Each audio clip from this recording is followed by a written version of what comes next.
Hello, good evening, and welcome to the third virtual New Sheridan Club meeting since the lockdown.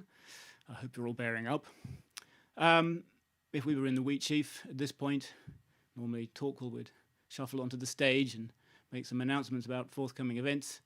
Sadly, Torquil isn't here, and there aren't any events anyway, so I'm going to push straight on with today's talk. Bollocks.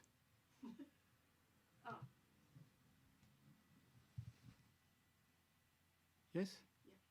That's just a time lag. Sorry about that, people. Ali was suddenly panicking that there was no picture, forgetting about the delay. We started selling absinthe at the Candlelight Club a few years ago, and I've been interested in it for a while, but I was struck when customers started seeing it, the interesting variety of responses and misconceptions in some cases. So that's why I decided to do this, just to see if we can delve the mysteries of absinthe and perhaps puncture some of the myths. Now, if we were all here together in the Wheat Sheaf, I'd probably start off by asking around the room what you knew about absinthe. I'm assuming you've all heard of it. Since you're not here, I'm just going to play your role myself. So what do we know about absinthe? Well, first of all, it's green. Yes, it is green most of the time, except when it's not. Some absinthes are actually colourless. And some people will tell you that colourless absinthe was invented in Switzerland after it was banned there, so that clandestine distillers making moonshine absinthe could do it more surreptitiously without it being spotted.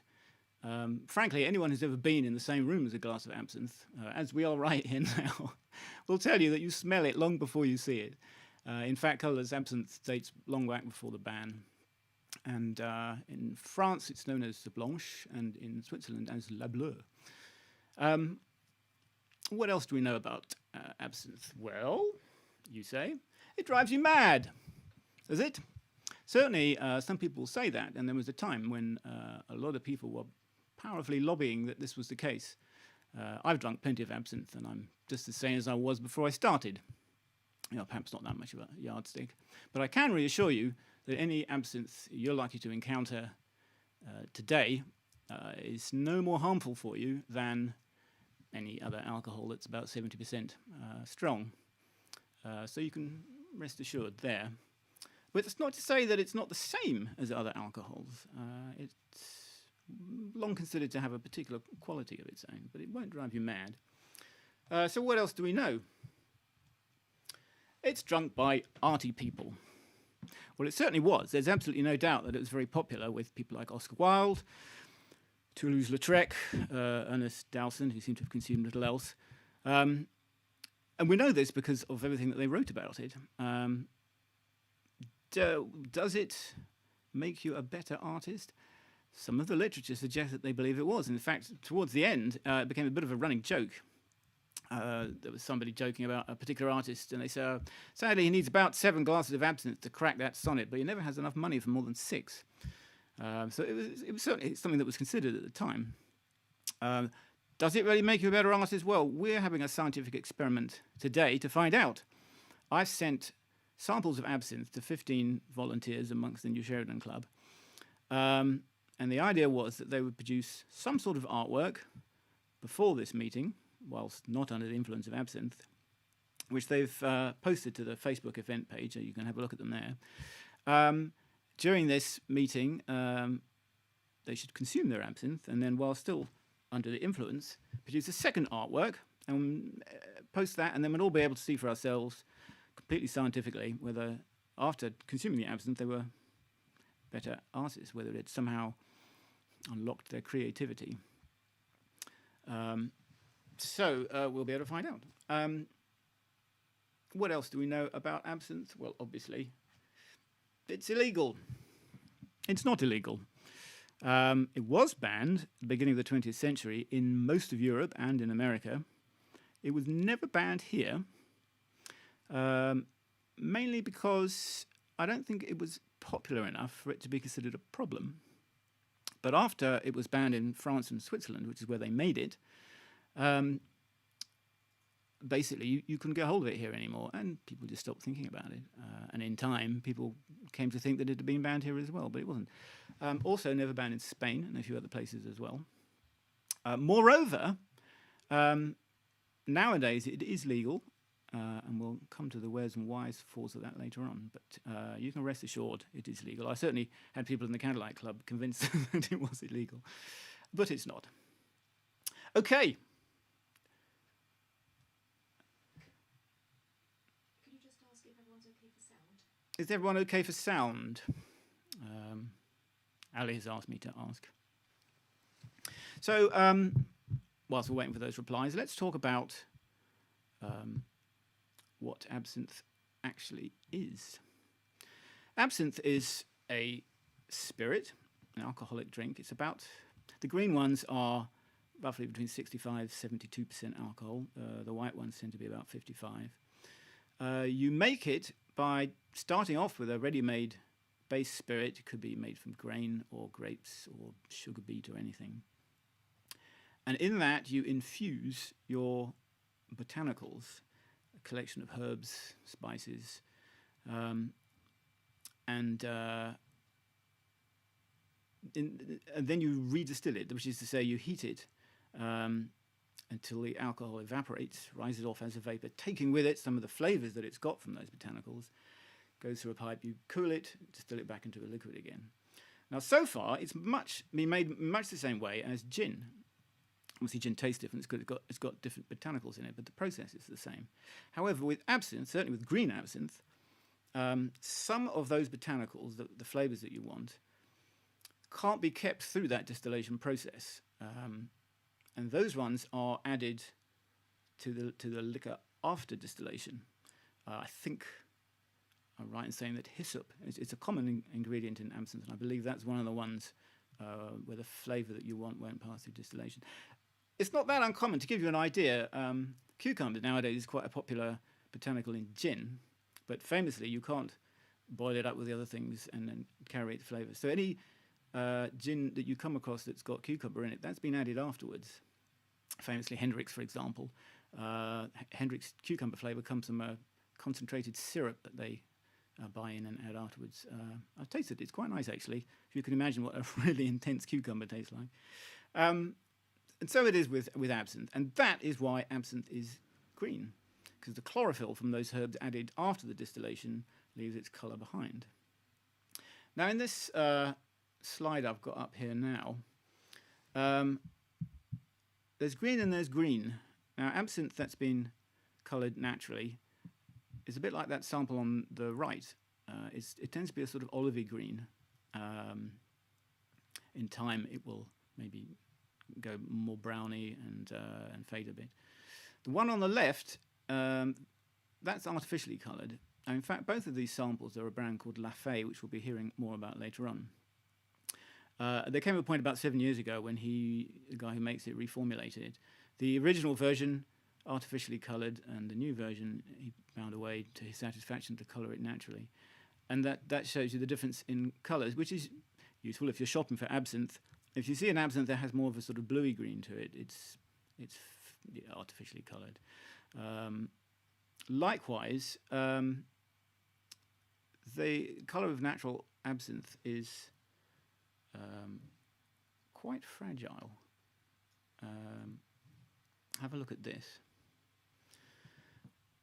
The absinthe on the left is from the batch that I sent out to our guinea pigs. It's Lafay absinthe, so it's the reformulated one, naturally coloured. Oh, so they claim. I'm trust that it is.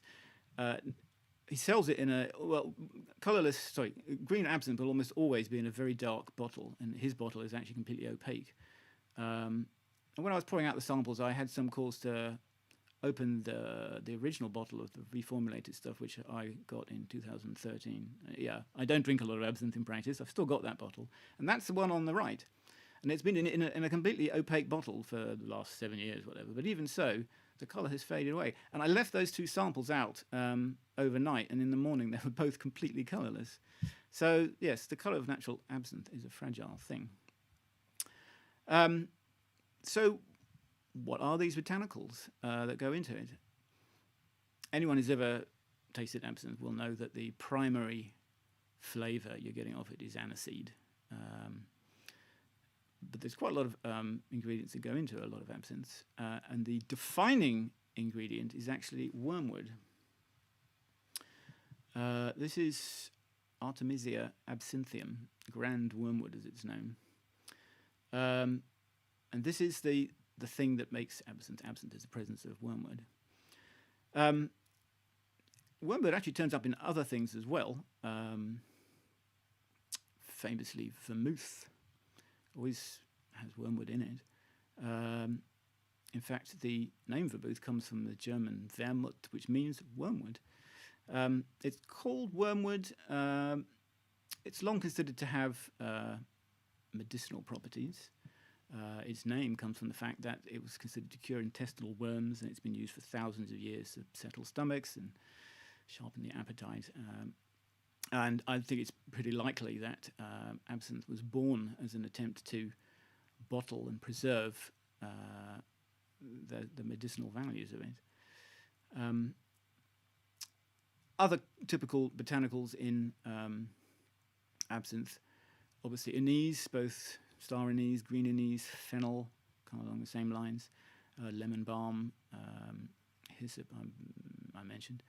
And some of them can have an awful lot of ingredients. And because you've got these different stages of adding things, it's quite a complicated process, which is one of the reasons why absinthe is quite expensive. Another reason is that because the alcohol level is so high, the duty is very high. Now, one of the things that wormwood is famous for is being incredibly bitter. And it's like in literature, it's like a byword for bitterness. And wormwood's been used as a bittering agent, in things like beer. There was a drink called Pearl, which was like a sort of mulled beer infused with wormwood, quite popular in Victorian times as a sort of morning drink with labourers. So you're probably thinking, well, so absinthe is a really bitter drink, right? And in fact, no. Proper absinthe is not really any more bitter than, say, coffee, if that. And the reason for that is that the molecules that make things bitter don't really pass through distillation. I'm reliably informed by distiller friends of mine. And I'm showing you this because this, as an aside, is actually the place where a gin called Sacred is made by a guy called Ian Hart. And he does literally make it in his kitchen. He uses a vacuum pump. So instead of making the alcohol evaporate by applying heat, he makes it evaporate by reducing the pressure inside with this pump that sits in a shed in his garden. And he distills each of the botanicals individually and then blends them afterwards. As such, he's always playing around with different botanicals. And I was around there once, and he gave me samples of 3 infusions. So this is the stage where you infuse the botanical in spirit of hops, gentian, and wormwood. And they were incredibly bitter. These are murky brown things, really bitter to taste. Then he gave me samples of the distillates that he'd made from the same infusion. So he'd evaporated them, condensed them down. Completely different. Not a hint of bitterness to any of them. What you actually get is quite different flavours. And in a way, this is kind of the point of redistilling things, is that you can kind of get the pleasanter flavours out of things. So my point is that absinthe, proper absinthe, isn't actually better, even though wormwood famously is.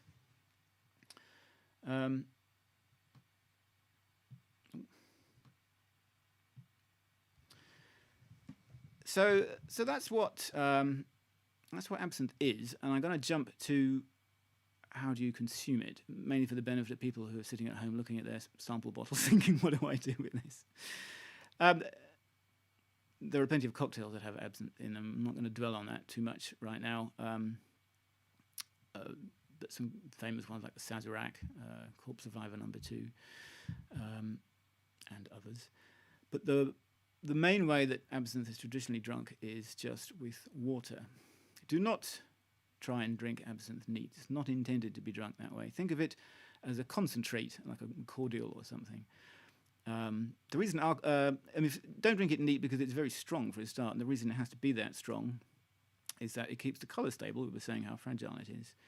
And it keeps, it's quite powerful, pungent stuff, and there are a lot of essential oils dissolved in that alcohol, which it needs. So don't be tempted to drink it neat. It's traditionally drunk with water, and it's a photograph of me with some absinthe with water in it. As you can see, it's gone cloudy. That clouding is known as the louche. It's called louching. You may have seen a similar effect when you add water to Pernod or pastis of any kind. Pernod is basically what the Pernod company switched to making when they couldn't make absinthe anymore. So it's kind of like absinthe without the wormwood in it. Basically what happens is that as you add water, you're reducing the alcohol level to the point where it's no longer alcoholic enough to keep all those essential oils in solution, and they come out and they form an emulsion, a little suspension of fat droplets, which has this opaque, cloudy colour. And in fact, aficionados of absinthe will rate the quality of the louche. And with some absinthe, it has almost a sort of opalescent quality to it, which you can kind of almost see in that photograph. I think it's kind of part of the mystique of absinthe and part of the things that people appreciate about the experience. How much water do you add? Well, if you look at the back of a bottle, it'll often say add 3 parts, 4 parts, 5, 6, maybe even 8 parts water to 1 part absinthe. I think that's a bit watery. Obviously, it depends on taste, but don't forget, once you've added too much water, you can't take it out again. I did some judging for the Spirits Business magazine of absinthe, and we actually settled on a ratio of 2.5 to 1, 2.5 water to 1, which I think is pretty good. You know, if you find that a bit intense, you can still add more. The thing is that if you try drinking it neat, for example, you would probably taste less of it because it's too concentrated. As you add water to things, certain aromas come up. You probably notice that malt whiskey drinkers often add a little bit of water to it because it releases certain flavours and aromas. So there's kind of a sweet spot there, which might be different for everyone. There's a distiller called Ted Bro, whom we'll hear more about later on. He gave me a handy tip once about how to find that sweet spot. This is some photographs I took a while ago. That's the same sample of absinthe in a shot glass, taken 5 photographs as I added water to it. So initially it's dark green, looks darker than it is because it's against a red backdrop. Second photo, starting to add water, you can see it's starting to go cloudy, and the cloudiness is at the bottom. Third, you can see that more closely. And as you add water and it gets more cloudy, the cloudiness rises up from the bottom. And in the fourth picture, you can see there's just a little bit left at the top. That dark green transparent layer is known as the hydrophobic layer. And in the 5th sample, you can see you've just added enough water where that layer has finally vanished. And Ted says that's the best point to drink it, either at the point where that layer just disappears or just before. And I tried this, and I think it works. So that's something worth trying. So traditionally, you may well have heard about the absinthe ritual. And there's certainly a lot of ritual surrounded the preparation and consumption of absinthe. And the traditional way involves an absinthe fountain. I don't have one here to show you. The Candlelight Club does own one, but I think it's in a lock-up in Kent at the moment. We've got through quite a few over the years, as they're quite fragile, and we even tried gaffer taping them to the bar top, and they still get knocked off. So I'm going to show you a picture. That's a fairly simple one. That's one of the ones that we had. An absinthe fountain doesn't dispense absinthe; it dispenses water. And what you do is you'll start off with a glass of absinthe. There's no absinthe in that one. And you'll get one of these. It's called an absinthe spoon. Unlike most spoons, it's flat and it has holes in it, so it's not much use for regular spoon duties. But you would place it across the top of your glass like that, and you would place a sugar lump on top like that. And then you would place this underneath one of the little spigots. And that central section is filled with iced water. And you would open that spigot so there's just a trickle or just a drip of water coming out. And you would allow that water to fall onto the sugar cube. And as it drips through, it's diluting your drink, but it's also gradually dissolving the sugar lump. Now, of course, you may not necessarily want to sweeten your absinthe, but this is kind of a tradition. You'll notice the absinthe fountain has 2 spigots. Here's a more fancy one. This is an American brand called Lucid. You notice the glass on the right. You'll see there's a sort of swelling or bulb at the bottom. That's quite common in traditional absinthe glasses. This one doesn't have it. The idea was that demarcated the amount of glass that you put your absinthe in, known as the dose. It's the term which probably doesn't really help with its image as a drug. And then the rest of the glass was for water, so you drip that through. Here's another one. This one has 4 spouts. I've seen some with 6 and maybe even 8. Obviously, preparing absinthe this way takes a bit of time because you've got to wait for it to come through. And if you're in a busy cafe, you might want to be preparing more than one at a time. You might want to have one of these in the center of a table so that people can all prepare their drinks at the same time in a companionable manner. So you might well ask yourself, why do it like this? Well, first of all, assume you do want to put sugar in your absinthe.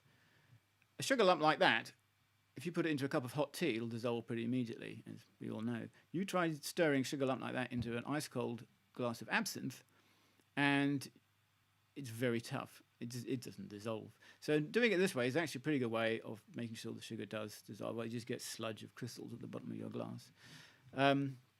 Another reason for doing it this way is that, as we already discussed, some people are very particular about hitting the sweet spot with dilution. So by doing it slowly, you can see when it's exactly at the right point. And as I say, there's a lot of ritual associated with absinthe, and you might want to do it slowly this way so that you've got time to contemplate the mysteries of absinthe. But I should point out that it's not absolutely necessary. At the end of the day, you're just adding water to it. And in fact, you'll see in this picture, this is a poster from the time. He is using the spoon and the sugar, but he's just pouring the water from a carafe over the top. He's also being distracted by a dame outside, so he's not really looking at what he's doing. Notice it says, "C'est ma santé." Whatever you might think about the horrors of absinthe, when it was being marketed earlier on, it was a health drink. People drank it for their health. You see it says oxygéné. There was actually somebody who tried to find a way of oxygenating it to make it more hygienic and more healthy. I think that was kind of late on when they saw that the writing was on the wall. This chap here, he's just pouring water from an earthenware jug. So even back then, not everybody used all this fancy equipment.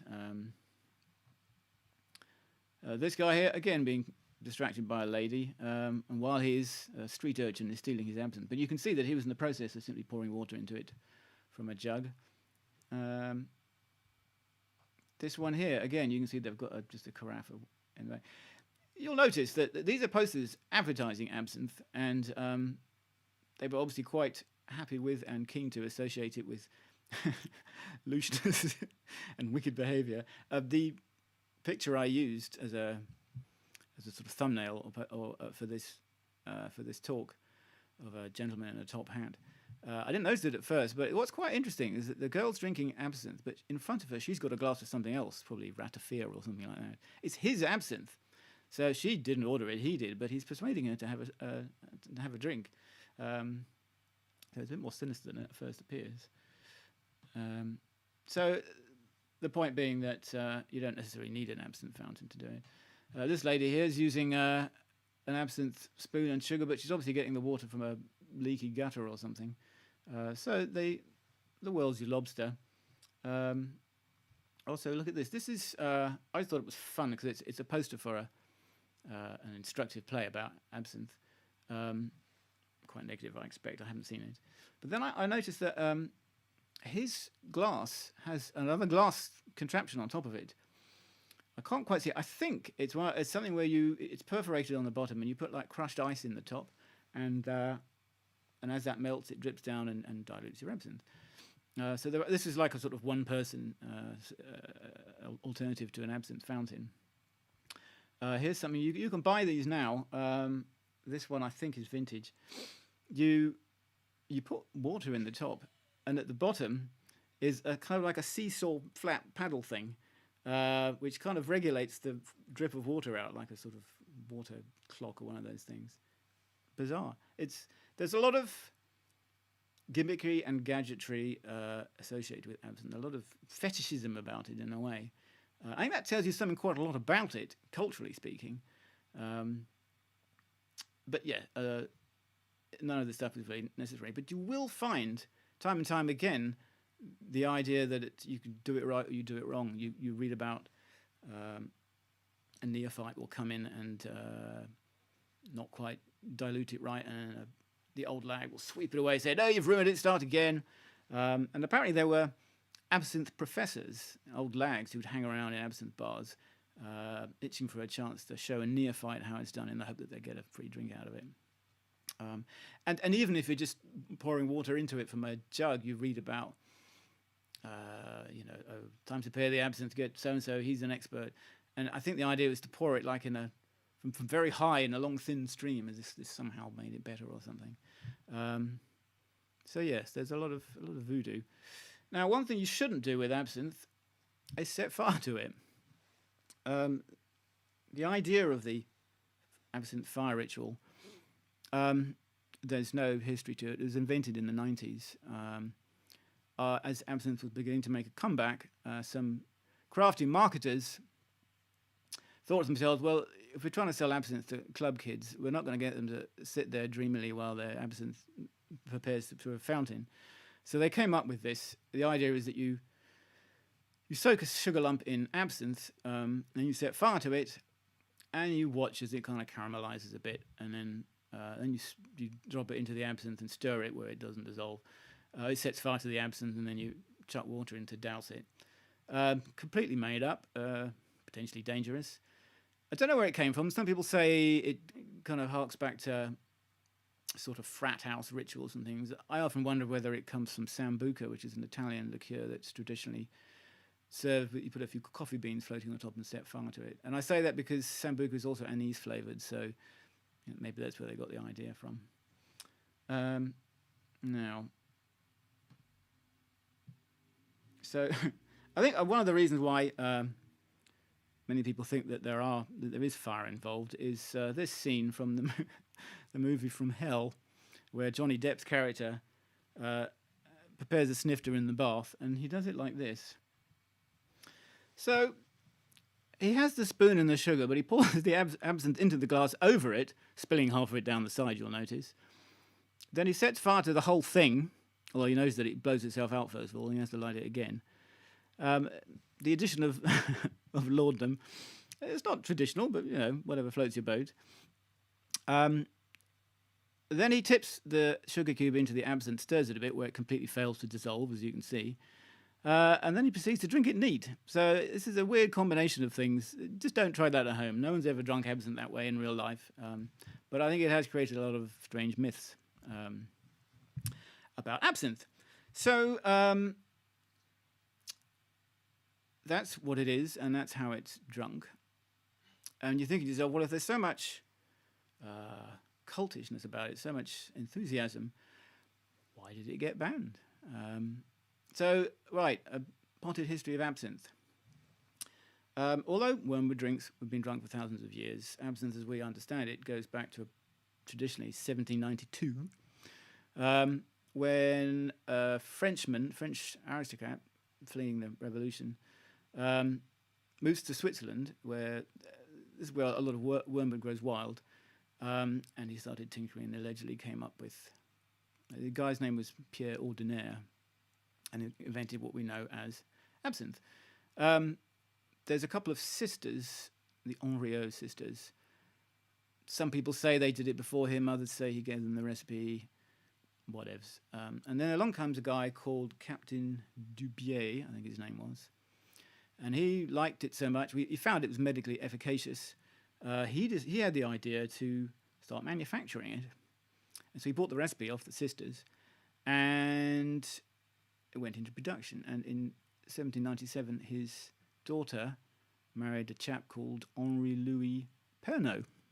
And that was the beginning of the Pernod drinks empire. And in its day, Pernod was the biggest manufacturer in the world of absinthe. That's their factory there. But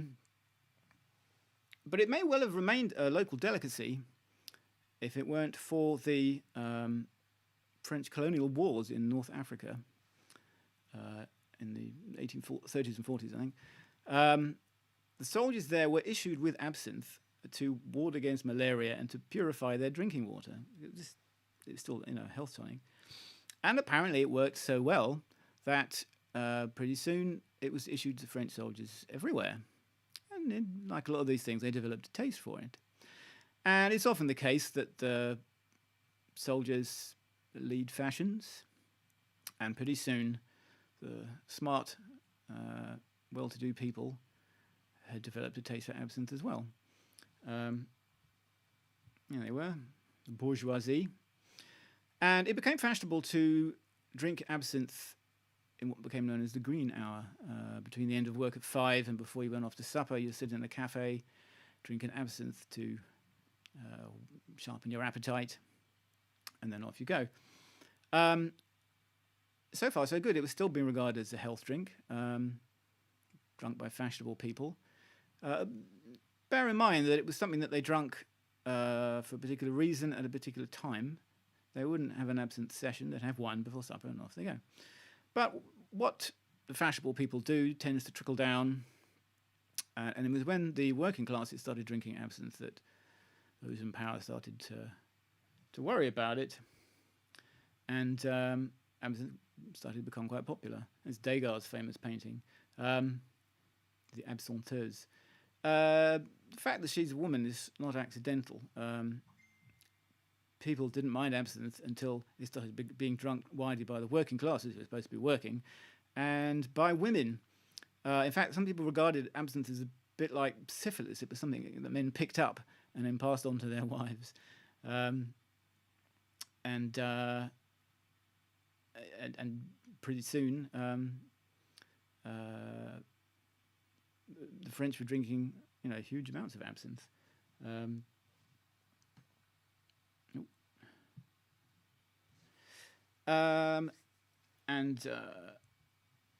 There you are. And this is right about this time that people started to get alarmed about absinthe and begin to think that maybe it was a blight. Specifically, bear in mind that around about this time, there was a growing temperance movement, which in America would ultimately lead to prohibition. So there was that going on as well. But absinthe was very specifically picked on, and they started to be thought of as something which drove you mad and killed you and bad things like that. Now, there is an element of PR to this. Have a look at this for comparison. Hogarth's famous etching gin lane is 100 years earlier more, during the gin craze. Laws had been changed, ale became a bit more expensive, gin suddenly became cheap, and suddenly the masses switched to drinking gin, which alarmed a lot of people. I'm showing you this because everybody knows Gin Lane, Hogarth's etching where on Gin Lane when people drink gin, buildings are falling down, everyone's in debt, babies are falling into the gutter.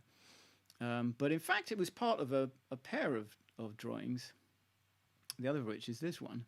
Bear Street. On Bear Street, everyone's happy and healthy and prosperous because they're drinking a good old ale of England, not this Dutch import. The point being that they weren't just saying don't drink gin, they were saying don't drink gin, drink beer instead. So as much as anything, the urged, the instruction not to drink gin was to do with drinking beer, which is healthy. Now, I don't know any evidence that Hogarth was paid for these by the beer industry, but there was definitely a lobby there. And something very similar happened in France 100 years later. This chap here is the Phyloxera vine weevil. And and around about the 1870s, 1880s, I think, it devastated the French wine industry because it attacks the roots of the vines, as a result of which wine suddenly became scarcer and more expensive. And this was another of the reasons why there was this huge shift towards drinking absinthe.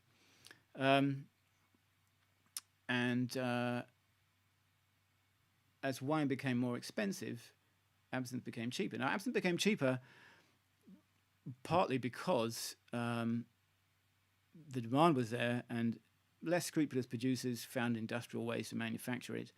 And to a certain extent, that might explain some of the negative press that it's had. You had a time when they were just being cobbled together from oils and industrial alcohol to create the flavour, to give it the green colour it was supposed to have. They'd use copper sulfate. To make it loose, they'd use, I think it's antimony trichloride. These are poisonous. So these kind of like knockoff absinthes probably were as bad as people make out absinthe to be. They were giving absinthe a bad name. But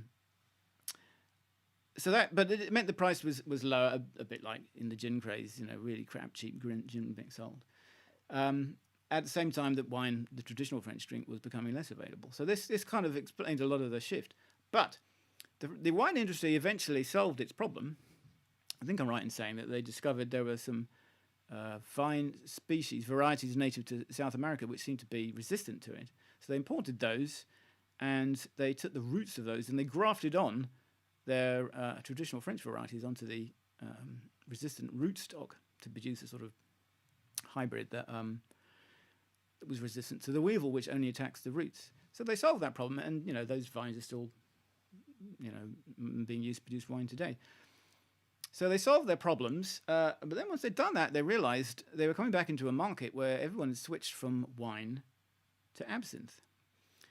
Now, the French wine industry is quite a powerful lobby. They make wine everywhere in France, but they only make absinthe in that one area on the border between France and Spain, primarily in a place called Pontarlier, which is the home of absinthe. That's where Dubié moved his factory from Switzerland to avoid. And it's at one point it had 25 distilleries in it making absinthe. But it's all focused around there and a place in Switzerland called Cuvée, whereas wine is everywhere. And consequently, the French wine industry had a powerful motive to encourage the belief that absinthe, and absinthe specifically, was bad for you, leading to stuff like this.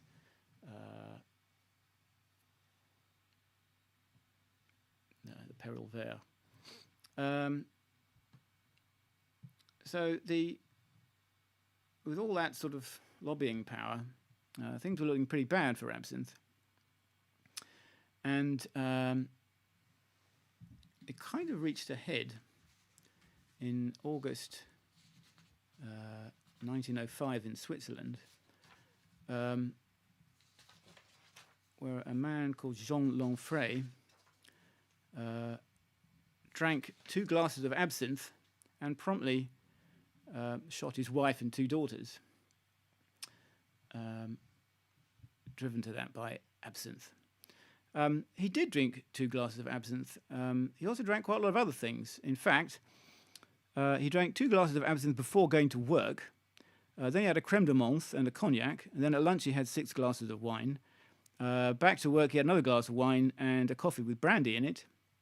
And he went home and drank another litre of wine and a coffee with brandy in it. And then he shot his wife and daughters. But people were in no doubt that it was the absinthe that made him do it. Things... in Switzerland, a petition was raised, like 85,000 people signed it. And in due course, the authorities there outlawed absinthe. In France, it was banned in 1915. Tellingly, you can see in the background of this poster, there's a war going on. Obviously, this was in the First World War. And one of the reasons, I think, was that the authorities thought, well, the German troops are just drinking lager. You have a generation of French youth riddled with absinthe, and are they going to be capable of creating an army? And I think this was the motivation to get it banned for the health of the troops. In America, it was banned in 1912, and pretty rapidly the rest of Europe as well. But it was never banned here.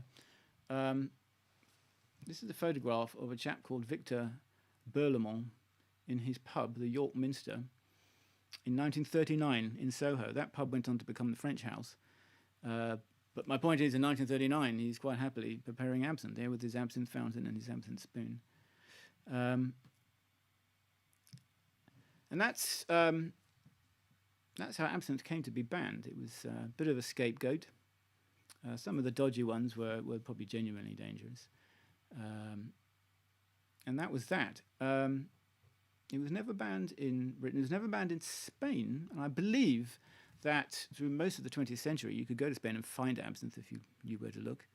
I think Ernest Hemingway famously did. There was a cocktail called the Death in the Afternoon. It's a mixture of absinthe and champagne. There's no evidence he ever drank it, and it's a bit of a waste of champagne, to be honest. But so it was still around. Another place it was never banned was the Czech Republic, Bohemia in general. And that's where I first encountered it. I guess it must have been in the 90s or something. It's this, Hill's Absinthe. I saw it in a shop and I thought, wow, absinthe. And so I bought some and smuggled it back in. And I had a sort of Gothic dinner party and I presented this as a sort of pièce de résistance. I think most of my guests were hammered by then and weren't much interested. But I had some. And waiting for a trip, hallucinations, nothing happened. Now, Hill's Absinthe was made by a guy called Radomil Hill, and he had a family distilling company going back to the 20s. Times were tough under communism, and after the Velvet Revolution, he was looking for ways to beef things up. So he decided to add absinthe to his roster of products. He said it was an old family recipe, totally authentic. In fact, the reason absinthe was never banned in the Czech Republic was because there'd never been any tradition of drinking it. And in fact, Hill just made the whole thing up. He didn't know what absinthe was supposed to taste like. He said, well, what do I know about it? It's green, and it's got absinthe in it, so it must be bitter. It is both those things. I haven't had it long while. I'm pretty sure it's a bit bitter. It's kind of more borrows from the Central and East European tradition of bitter things like, I think, unicum. And if you've ever had Gameldansk, it's it's that kind of tradition. But as we've established, real absinthe isn't actually bitter at all because, it doesn't go through the distillation. But Hill's absinthe caught on, and other absinthe started being produced in the Czech Republic because it was perfectly legal there. And it came to be imported into this country by this guy here, George Rowley. And it was his marketing guys who came up with a fire ritual. Now, after a while, George realised that Hill had fibbed about it being a traditional thing and that it was all made up. And you'll see that he's standing in front of a bus, not for Hill's Absinthe, because he ditched that and wanted to come up with something more authentic. And he got into bed with this person here, Marie Claude Delahaye. She has an absinthe museum in somewhere, I can't remember. And she basically persuaded him that his product was all wrong and that absinthe was supposed to be kind of anise flavoured. And with her in premature, he produced a new product called Lafay Absinthe, which, to its credit, it was more like real absinthe than the Czech stuff. It's in the same ballpark.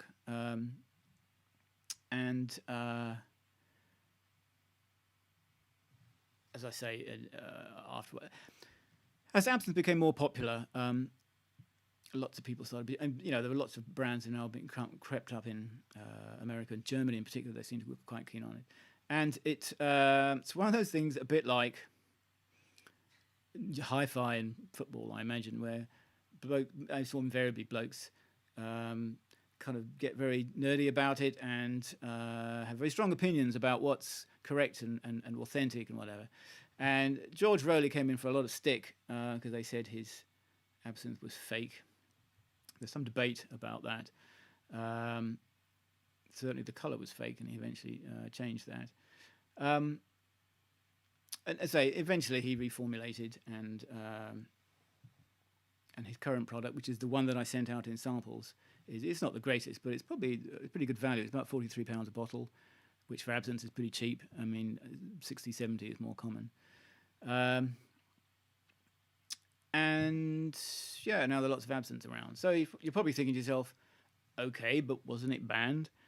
There has been an interesting legal story attached to the revival of absinthe. And it's all to do with this chap. This is thujone. It's the active ingredient in wormwood. And it was considered, as long as science has been applied to absinthe, this has been considered to be the thing that makes it go. When it was banned in America, they specifically banned drinks containing thujone. And for a long time, especially since absinthe was banned, people speculated about chemically what it was about it that made it special, that gave it the qualities which people described that it had, and they put it down to thujone. There was a period in the 70s where they decided that because the thujone molecule looked a little bit like THC, which is the active ingredient in cannabis, that it must have a similar effect on the brain. It doesn't. It's quite different. We now know it's a GABA inhibitor. GABA regulates the functioning of the brain, the firing of the synapses. If you interfere with that, it starts to lose control, leading ultimately to convulsions, tremor, and death. So it's very different type of effect that it has on the brain.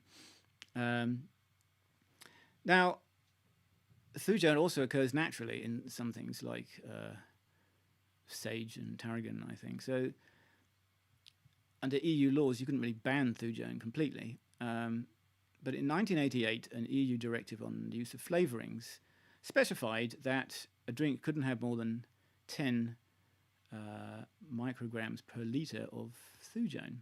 But what that meant was that a drink that had less than that was legal. And that 1988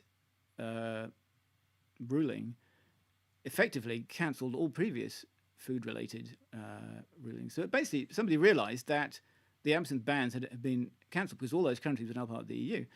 So we found ourselves in a situation where absinthe with no more than 10 milligrams per litre was actually legal. But that didn't stop people wanting more, because people, you could drink Lafay and you won't get the feelings quite what poets of the past were describing. And people assumed that this was because absinthe before the ban had far more thujone in it. That's why they had to ban it. And have a look at this. This is the Lafay range before he reformulated. So you can see, second from the left, that's his original green one. You can see it's in a clear bottle because the colour's fake. It's not going to go anywhere. Weirdly, he, having mea culpa, realised that Czech absinthe was fake and invented an authentic one. He then brought out his own Czech absinthe as well. That's second from the left, the one that's coloured like Winderline. The ones on the side are interesting. That's his XS range. And that's his high-end range. And they're good stuff. They're made for him by artisan distillers. The green one on the left, is made by François Guy, who has his own brand. The Swiss one is made by Claude-Alain Bugnon, I think, who makes La Clandestine, Angélique, and some others. So they're proper things. But although you can't really tell on this picture, you think that it says absinthe on the front. What it actually says is something like Spirito Ameur avec plante de absinthe. So it's basically a bitter spirit or spirit bitters with absinthe plants in it. The point is, somebody realised that the EU regulations allowed up to 35 milligrams per litre in anything that was bitters. This is like cocktail bitters, something you put a dash in. But people realise that if you call your product bitters, you can put more thujone in it. And that's what happened with these ones. I'm told the distillers didn't want to do it, but George insisted they did because everyone wants more thujone. And then this came along. I'm one of the mugs who... King of Spirits is a Czech absinthe brand. There's Van Gogh on the front. He was quite keen on absinthe. Mind you, also drank turpentine. People have observed that there's a connection between turpentine and chemically between turpentine and wormwood. King of Spirits regular, 10 micrograms per litre. King of Spirits Gold, as you can see there, it's got 100 milligrams. That wasn't legal in the EU, but I managed to buy some online for experts only, you see. Ugh. So I bought this thinking, what the hell? It cost me 100 quid. Poured myself a dose and settled down for my experience. What did I feel? Only regret at having lost £100. It has no effect on you. It tastes very bitter because it's a Czech one. There's weeds floating in the bottom of it. I mentioned it because people was just chasing the thujone. And this may well have continued if it weren't for this chap here. This is Ted Bro. I mentioned him before. And he's been quite important in what happened next with absinthe. Now, he's a native New Orleans. New Orleans was kind of like the capital of absinthe in America because of its French connections. And he was an environmental scientist. I think he used to test water samples and things like that. And walking around in New Orleans, used to pass this. This is the old Absinthe House. It's a bar. And back in the day, when it sold absinthe, apparently they had these huge stone absinthe fountains built into the bar top. But by the time Ted was there, they'd long gone. It was a regular bar, but it had the same name. And he said, what is this absinthe they speak of? And he started to find out about it. Now, although absinthe was banned in 1912, there was still some of it around. And over the years, bottles of absinthe dating from before the ban will turn up in auctions from house clearances. They'll find dusty bottles in the cellar. And Ted started to build up a collection of these, of actual absinthe, the real stuff, as it was from before the ban. And because of what he did for a living, he was able to analyze it using gas chromatography and mass spectrometry, like I know how they work. But it basically meant he can work out exactly, molecularly, what was in these pre-ban samples of absinthe. And not only that, I mean, he was then able to reverse engineer them, and make kind of recreations of them, which he has done. This is his range, with the exception of the Nouvel Orient, which is one he's made up in honor of his hometown. All the others are actual clones of specific absinthes from the era. So, if you want to know what Toulouse-Lautrec and that crowd were actually drinking, you can now. But the most important thing he found out was that absinthe from before the ban, on average, has between 5 and 9 micrograms per litre of thujone. It typically has less thujone than the stuff they're making now. I mean, thujone, for a typical man to get a thujone intoxication apparently takes about 500 milligrams. Basically, you'd have to drink something crazy like 50 bottles of absinthe to get it in it. And clearly that's not going to happen. The alcohol would kill you first. So what Ted basically established was that whatever the secret of absinthe is, it had nothing to do with thujone. And consequently, the legal situation has kind of gone away because now no one particularly needs to have anything with more thujone in it than that. In America, they didn't get around it. They solved the problem of the ban. I'm told somebody discovered that the original decree banning it was supposed to have been signed by 3 cabinet members, and they only found the signature of 1, so it may never have been legally valid anyway. But the other thing is that the FDA basically tested the products of the distillers who were trying to get it legal. It was clearly harmless. And they basically defined thujone-free as being anything less than 10 micrograms per litre. So everything's fine. It's effectively thujone-free and therefore not the thing that was banned anyway. So so there you have it. Absinthe is now back. It's legal. You can drink it exactly as it was, as far as we're aware, before the ban. Which kind of leaves the question: if thujone, thujone is terribly toxic, it's got nothing to do with any effect that absinthe might have on you.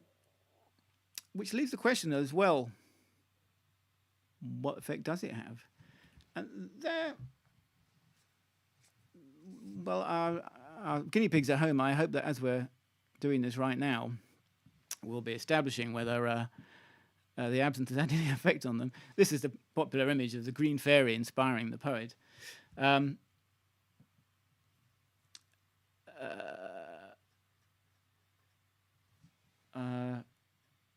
I should say at this stage that I personally have never experienced anything from absinthe that I would really feel was different from that you might get from alcohol in general. But there are those who do. I'm going to read you something that Oscar Wilde famously said about absinthe. He said, "After the first glass, you see things as you wish they were. After the second, you see things as they are not. Finally, you see things as they really are. And that is the most horrible thing in the world. Take a top hat. You think you see it as it really is, but you don't because you've associated it with other things and ideas. If you'd never heard of one before and suddenly saw it alone, you'd be frightened or laugh. That is the effect that absinthe has, and that is why it drives men mad." Oscar said that. And another person who wrote about absinthe is this chap here, Aleister Crowley. And he wrote, "A single glass seems to render the breathing freer, the spirit lighter, the heart more ardent, soul and mind alike more capable of executing the great task of doing that particular work in the world which the Father may have sent them to perform." So, like Oscar, he clearly feels there is something special about the way absinthe makes you feel and inspires you. But he also wrote this: "What is there in absinthe that makes it a separate cult? The effects of its abuse are totally distinct from those of other stimulants. Even in ruin and in degradation, it remains a thing apart. Its victims wear a ghastly aureole all of their own, and in their particular hell, yet gloat with a sinister perversion of pride that they are not as other men." So it's quite interesting that both Oscar and Crowley feel that there is something particular about absinthe, there's something inspiring, but it's also something terrifying. Now, you could argue that that's a pretty good description of the relationship that any self-aware alcoholic has with alcohol, and indeed many writers have. But certainly they feel that there is something special there, and there are I know other people who do. For example, it's our own David Smith there on the right. He told me that he definitely feels that he has experienced something from absinthe which is different from just drinking alcohol. And there's Ted Brough again. Now, he admits that as an absinthe distiller, he's kind of got a vested interest in maintaining the mystique of absinthe. But he said he does think that there is something there. His feeling is that there is something in amongst all those herbs, or the combination of them, which has a sort of stimulant effect. So that in combination with the alcohol, which kind of relaxes you, perhaps opens the mind, at the same time, these other herbs focus the mind and create what he calls a lucid intoxication. You would have seen earlier on one of his brands, which he made for America, is called Lucid, and that's the reason. A lucid intoxication, he thinks, is how he sums up the effect that absinthe has. Our guinea pigs will be able to say if they have a feeling that themselves. But as a warning to those of you who are trying to seek the help of the green fairy to create your art, I'm going to leave you with a poem by Edmund Bourgeois, mid-century, fairly little-known poet. And he wrote, "Anxious and grieving, in the smoky enclosure of a cafe I dream, and dreaming I write. of the blue tints of the sun that I love when I see its light in a glass of absinthe. Then the mind scales the highest peaks, and the heart is full of hope and the scent of hyacinth. I write and write, saying, absinthe is holy, and the green-eyed muse is forever sovereign. But alas, a poet is just a man. With the first glass drunk, for better writing, I wanted a second, and the writing slowed. The tumultuous waves of thought dried up, and deserted, my brain became hollow. It needed only one glass, and I drank two. There's a warning for you all. So, that's enough from me. I hope that Ali's sitting here monitoring things. I can't see the chat myself. I gather there's some hot stuff being posted here. Yes, the absinthe is flowing. Tony Reid is reporting heightened emotions. Splendid. Various people are dallying with the death of the afternoon against your specific instructions. Well, whatever. Can't blame me. We've got a few specific questions. Yes. Which I'll be waiting till the end, so I don't want to interrupt you. Very wise. And the first one is Ruth Blanco asked whether with the preparation of absinthe you could use sugar syrup. If you want to sweeten it, then yes, you can. That's a good way of getting around the problem of making a sugar dissolve. And that's why a lot of cocktails will almost invariably use sugar syrup rather than lump sugar, just because when you're dealing with a very cold liquid, it's an easier way of doing it. So yeah, definitely. Any other questions? I'm just saying there's a lot of creative activity going on. I think Ed Marlowe's produced a zombie story. Good. Since taking his absinthe. Rachel and Paul have been following your lushing preparation instructions Good. very carefully, and so is Francis, I think. Rachel says she's going to put details of the Zoom meeting on the Facebook event page for Good. afters. Good. Have a look through if there's any other questions. Luigi, about using flames. Luigi says that in Italy we put fire on some traditional drinks in the Valle d'Aosta region. Right. Lots of people remember fondly or otherwise, I'm not quite sure, drinking Hill's absinthe in the 90s. Well, if you enjoyed it, good luck to you. I thought it was horrible. In the Johnny Depp clip, Darcy thinks that was crack laudanum. David Smith has a question. Would the absinthe, the original absinthe, I think he means, would be made of non-grape-based spirit? Now, some people feel that it is, that it would have been. And I know that Ted Bro uses grape spirit. In fact, his grape spirit is so exquisite. He now sells it bottled on its own. It's quite nice. We don't really know. I mean, it's one of those things whereby if you were making it and there was lots of grapes around, maybe you would. But one thing you can definitely say is that once Phyloxera struck, the absinthe being made then would definitely not have been made with grape spirit because there wasn't any. It was being too expensive. So I think certainly during that period, it was not have been made with grape spirit. Before that, who knows? Anything else? Adrian says, I'm drinking Hills at the moment. Maybe I like the bitter taste. Well, this is an interesting thing because one of the reasons people thought that pre-ban absinthe had more thujone or something in it was they assumed it must be more bitter because people were adding sugar to it. We now know that isn't the case. It's just a question of taste. It's possible that I've heard that people back then in the olden days might have just had a sweeter tooth. Having said that, I don't know how old Campari is, so maybe not. But yeah, some people like a bitter taste. I'm a fan of Campari, actually. I like bitter things. But and I've never found an absinthe, not a real absinthe anyway, which I thought needed any sugar at all. Okay, well, there's a lot of other discussion of horrible mixes to have with that. But I think that's it. Everyone says, well, we have a pizza. Bravo, excellent talk. Thank you very much. Perhaps. Oh, I'm not sure whether you want to. Yes, how we're going to judge the artistic efforts. Well, it's not really for me to judge. I think it's for everyone looking at them to decide for themselves if they think. I'll publish everything in the next newsletter as well. But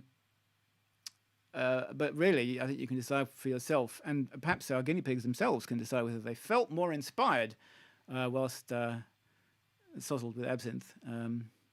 As I say, I'm sceptical about there being anything special about it, but there are plenty of people who feel that there is. So maybe I'm just not susceptible. But yeah, judge for yourself. And if you like the idea, do go out and try absinthe. By all means, check absinthe if you want to.